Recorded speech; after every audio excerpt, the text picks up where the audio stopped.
Hi, my name is April and I have gas.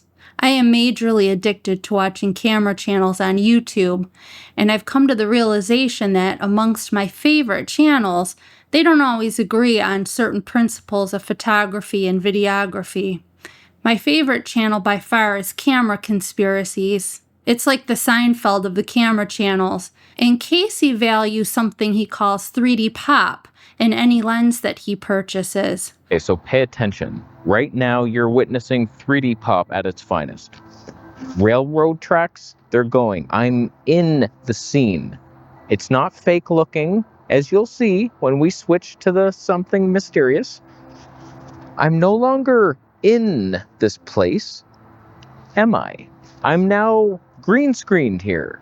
It's a separation effect where I'm the thing in focus, hopefully, and everything else just seems like something's wrong with the scene. It's flat. Whenever I'm thinking of buying a lens, I type that lens and flicker at the end, and then I'll see a bunch of images taken with that, and usually there's at least a couple people who didn't just snapshot their cat and they took a shot where you're like, you know what, that's got some pop.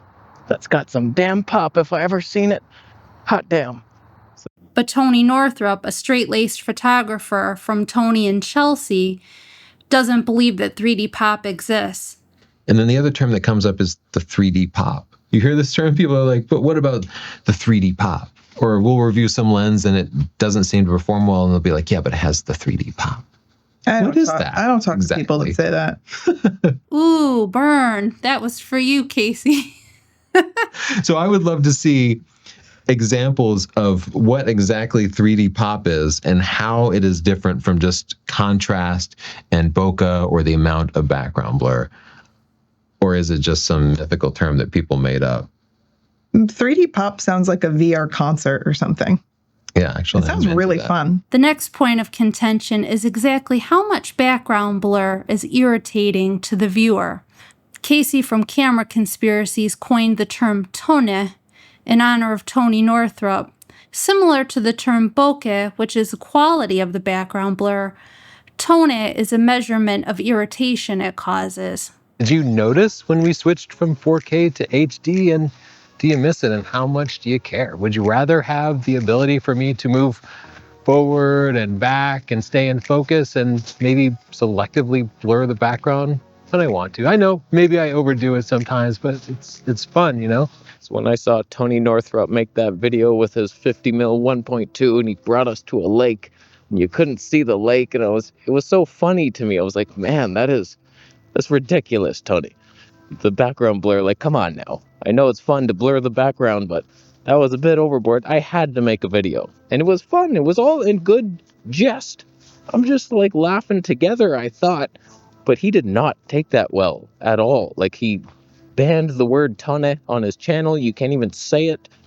I bet you Camera Conspiracies is also a spam word. I don't know what happened. He used to like my channel, but I don't know why that hurt him so much. I didn't mean it in a bad way. I'm sorry, Tony. I love your channel. I like your connection with your wife. You guys are hilarious. I've never meant it in ill will. I'm so sorry, man. Forgive me. Tone is now an actual word. It's in the Urban Dictionary. It's hilarious. Like, I've immortalized you. I've made you into bokeh.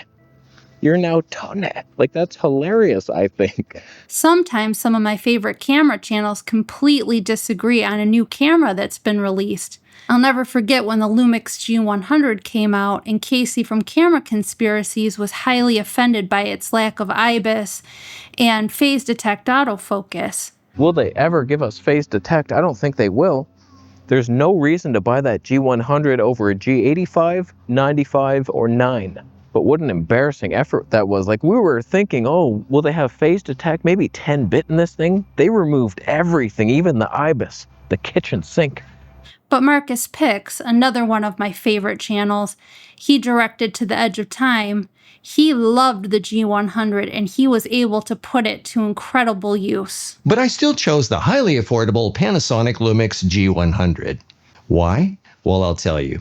You see, I've had this for over 2 weeks now. In many different situations, locations, and lighting conditions. Making videos and taking pictures, 1080p, 4K, time-lapse, slow motion. Using all kinds of lenses and lights and filters. This is the small little Pancake 20mm, and this is the 25 1.4.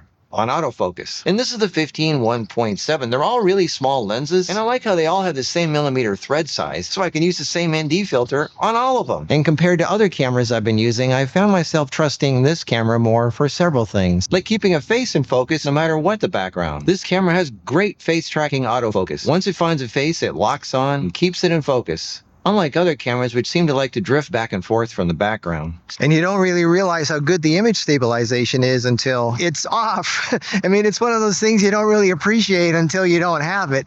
People don't realize that there's a bunch of stuff secretly working inside the camera that you aren't even aware of. Well, there's two things I know for sure. I don't think I'm ever going to get over my gear acquisition syndrome or my addiction to watching camera channels on YouTube. And I am glad that they don't always agree on every point. It really does help you to make more of an informed purchase on your next camera. If you like this video, give it a like, consider subscribing for more camera-related content from a newbie like me. God bless.